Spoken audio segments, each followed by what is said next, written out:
Quand j'étais enfant, tout le monde adorait ma sœur aînée, Camille. Belle, brillante, toujours souriante. On disait qu'elle ferait de grandes choses.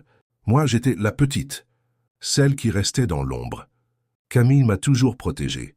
Elle me couvrait quand je faisais une bêtise, me consolait quand nos parents criaient. Et pourtant, il y avait quelque chose en elle, quelque chose que je n'ai jamais su nommer. Un vide ou peut-être une tension sous le vernis parfait. Un jour, j'avais 13 ans. Je suis rentré plus tôt du collège, malade. La maison était silencieuse. Je suis monté dans la chambre de Camille pour lui demander un médicament. Mais elle n'était pas là. Seulement son journal posé sur son lit ouvert. J'ai hésité.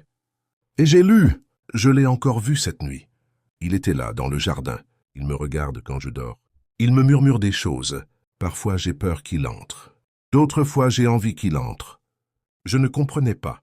Qui il? Pourquoi Camille, la fille si rationnelle, écrivait-elle ça? J'ai voulu lui en parler, mais au dîner, elle était comme toujours, parfaite, irréprochable. Alors je n'ai rien dit. Les années ont passé. Camille a quitté la maison à 18, pour étudier à Lyon.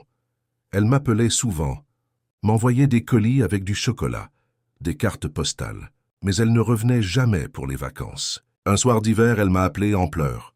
Elle disait qu'elle ne dormait plus, qu'il était revenu. J'ai cru qu'elle parlait d'un ex. Mais non, elle a dit, il est toujours là, dans le miroir. Il me parle. Il me dit que tu es en danger maintenant. Je suis allé la voir.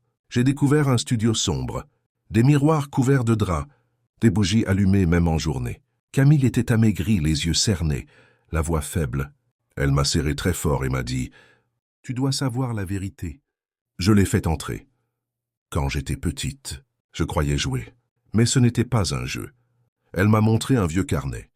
C'était un grimoire, en latin, que notre arrière-grand-mère lui avait laissé. Des rituels, des prières, des invocations. Je n'y ai pas cru jusqu'à ce que je voie la photo. Une vieille photo en noir et blanc. Une enfant, Camille. Et derrière elle, un visage flou, sombre, non humain. Cette nuit-là, Camille a disparu. La police a parlé de fugue, mais rien n'a été retrouvé. Pas ses vêtements, pas son téléphone. Juste un miroir brisé en deux. Aujourd'hui, je vis dans notre ancienne maison. Et parfois, quand je passe devant un miroir, je sens qu'on m'observe. Alors je baisse les yeux. Et je murmure « Je sais, Camille, je garderai ton secret.